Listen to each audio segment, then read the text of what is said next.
Hello, welcome back to another episode. I'm Professor Benny Gruen, and in this lecture, we are going to discuss Erikson's 8 stages of development. Once again, I am an adjunct professor at Touro University Worldwide.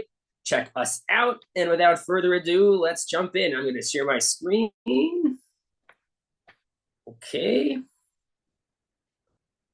Here we go. Okay. And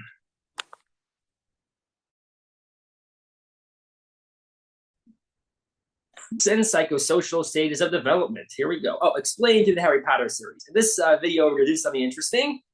For those of you like myself who are very knowledgeable in the Harry Potter series, we're going to use the Harry Potter series to help us remember Erikson's stages. And if you don't know what I mean, you'll see soon enough. Okay, so who was Erikson? He lived from 1902 to 1994. There's a little picture of him in the top right corner. He was born in Denmark.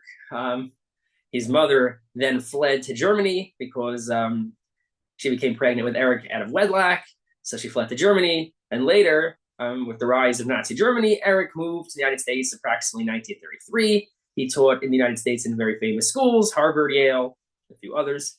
Okay, and he's most famous for developing the psychosocial stages of development. Now, he noticed that people from different cultures, they might raise their children differently, right? Every culture's got their own values, their own way of doing things. But he noticed that there were certain developmental ideas, he called them crises or struggles, that appeared universally. From his observations, everybody, no matter where you are, had these same 8 struggles. And based on that, he concluded that human development is both biologically guided, right? There's certain biology components to it. That's why everyone, no matter where you are in the world, you have the same crises, the same struggles, but they're shaped by culture and society. So that's where he coined the idea psychosocial, where psycho seems to represent the biological.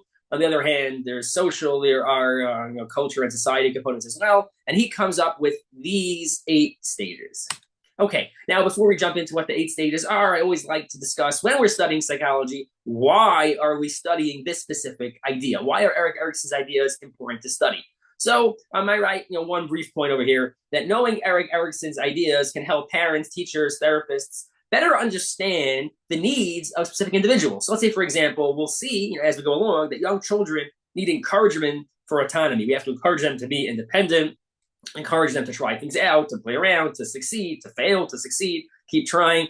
We'll encourage them based on Erikson's ideas. Adolescents, right, teenagers need space to explore their identity, let them try different things out. A lot of them have questions about who they are, and they begin to develop themselves. We know that from Erikson's ideas. Adults need opportunities to contribute meaningfully to the world. Again, we know that from Erikson's ideas.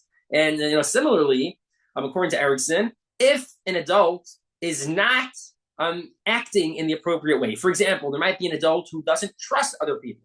So Erikson will explain, the reason why this adult is not so trusting is because he has the unresolved crisis of trust versus mistrust. And the same thing, let's say someone whose identity keeps changing. So we might help them go ahead and resolve the crisis or the struggle that they would have had as a teenager that apparently they didn't successfully come out of.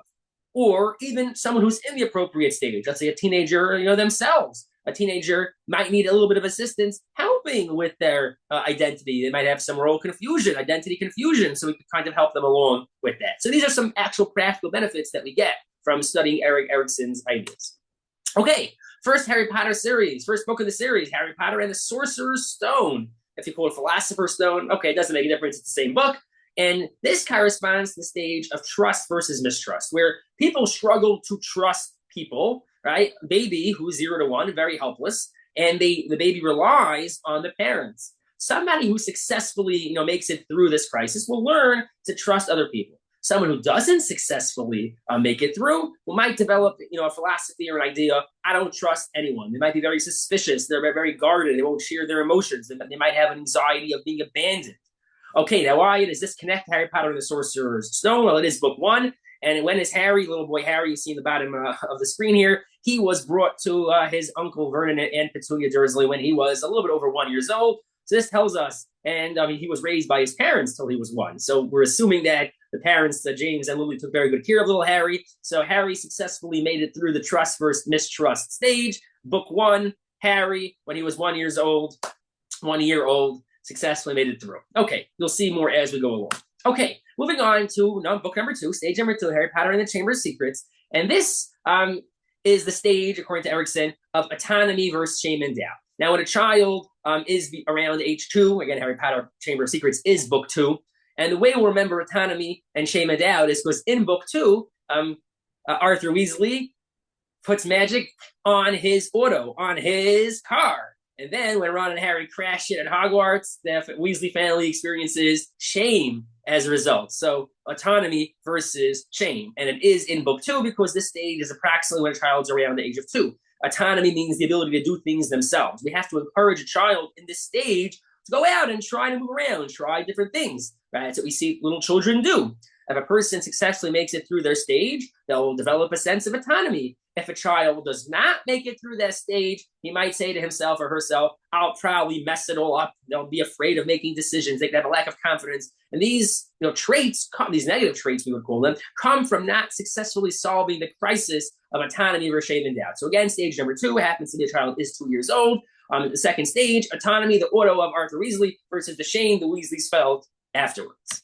Moving on to the third stage, and this is initiative versus guilt. Now, if you remember, you see Sirius Black in Azkaban. If you remember, Sirius Black saw Peter Pettigrew, saw the rat Scabbers, with the Weasleys, and because of that, he took the initiative to track down Peter Pettigrew, and we learned in the book that he felt very guilty over James' murder. Now, at the time, Sirius Black was 36, so that'll help us remember that the stage of initiative, that Sirius Black took the initiative to, in response to the guilt that he felt, in response to his guilt, is between the ages of 3 and 6. And another little hint happens to be Sirius Black is in the Harry Potter books 3, 4, 5. Well, he doesn't quite make it to 6, but he almost makes it to 6. So basically 3 through 6 is the stage. Now, during this stage, a child, just coming off of the autonomy versus shame stage, now they begin to move a little more. They begin to actually take initiative, which is very similar to autonomy, but they begin to do things versus they feel guilty. So if a person doesn't make it through the stage, you might hear the person feel sorry for themselves. They're sorry for existing. They're hesitating to lead. They're not going to have creative thinking. They're not going to have a lot of ambition. And very often you see this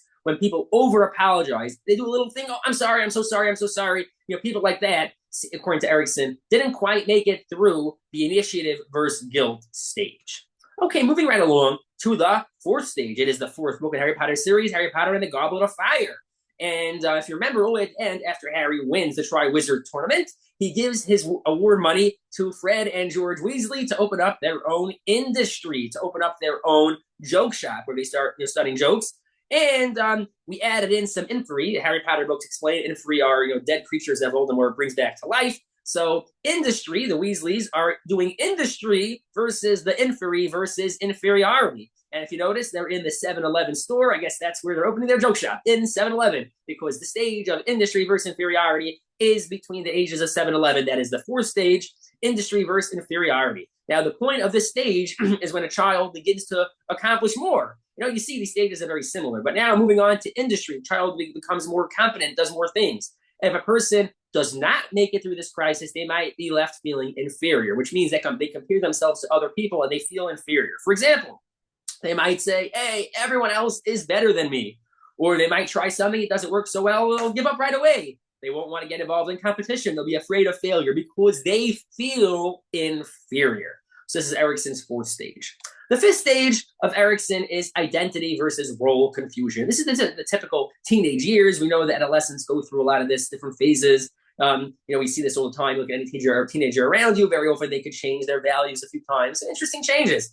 And happens to be 11 through 19 are more or less the years when the wizards go to Hogwarts. And in book number 5, during the occlumency lessons, Harry sees Snape's memory. We see a little photo from that, where Snape had quite a bit of role confusion from the age of 11 to 19. You see the conversations, in the memory, how Snape was moving towards the dark arts. So was he a good person? Was he a bad person? And then we know what happened a little bit after 1920 when he goes to Dumbledore. We know the story. So this is identity versus role confusion, where Snape had kind of a crisis in his identity. Who was he? And this was during school when he was more or less 11 to 18, 11 to 19. Now, someone who struggles and never quite makes it through the crisis of identity versus role confusion, Erikson says, the person might try to be always try to blend in with the people he's with. Chameleon. Now, depending on who I'm with, that's who I am at the moment. They're constantly changing identities.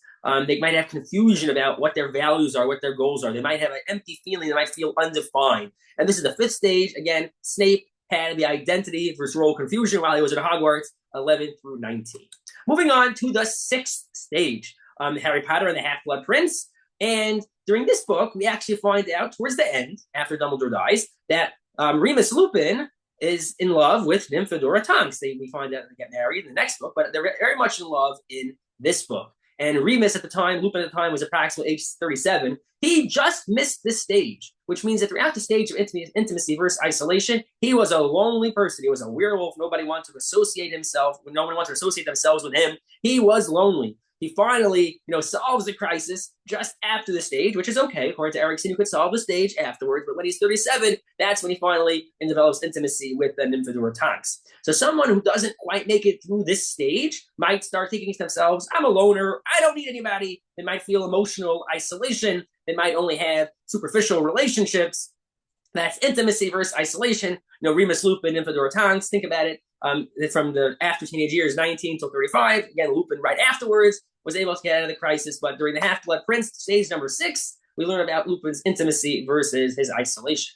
Okay, stage number 7, we're going to use the Deathly Hallows, generativity versus stagnation. And during this stage, which is basically the adulthood following the intimacy versus isolation, right? What we would call, adulthood, person's working career. A person is worried about generativity. Generativity, look at the bottom right, I explained, the adult feels a need to guide, to nurture, to contribute something for the world, to make the world a better place, something that will last into the future.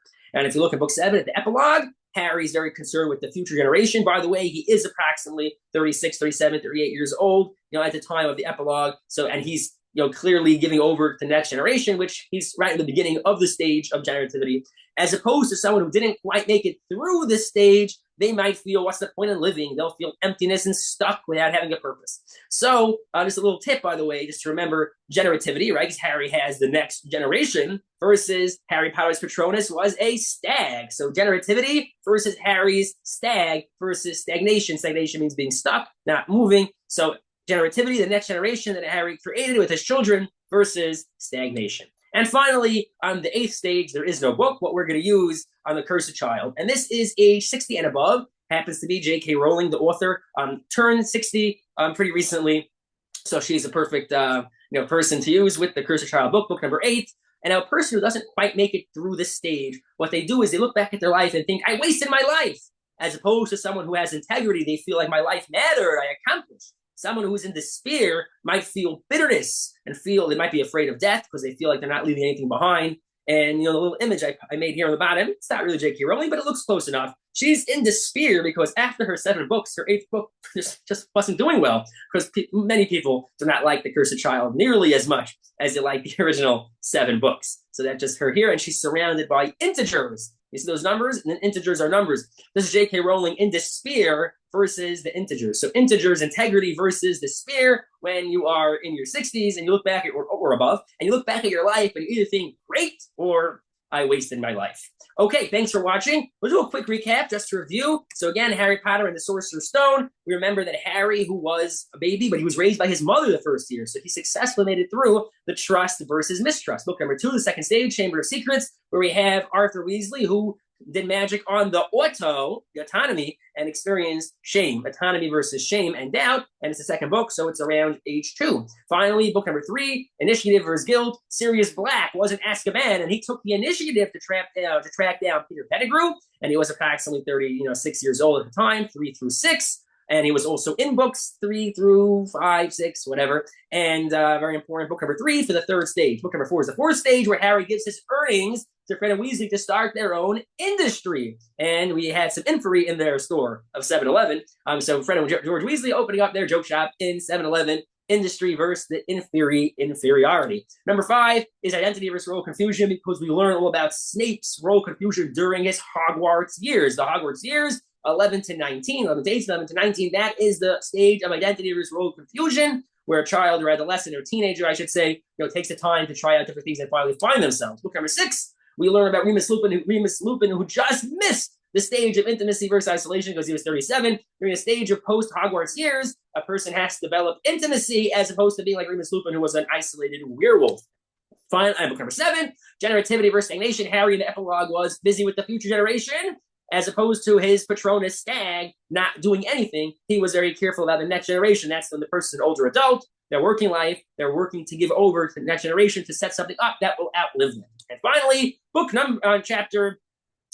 stage number 8, with the book number 8, if you hold a book that didn't really be successful. It was she despaired, J.K. Rowling despaired about her Curse of Child, which was not as successful as she hoped, versus someone who has integrity and looks back and thinks was great. So integrity versus despair, when a person is 60 plus, we look back at their life. Okay, once again, thank you for watching. I hope this was clear and somewhat entertaining. If you like Harry Potter like me, hopefully this will help you remember the 8 stages. The 8 stages are quite hard to remember, but if you watch this video 1 or 2 more times, it'll hopefully help you remember the ages, what the names of the stages are, and what occurs during those stages. All the best, everybody. I'm going to shut this off.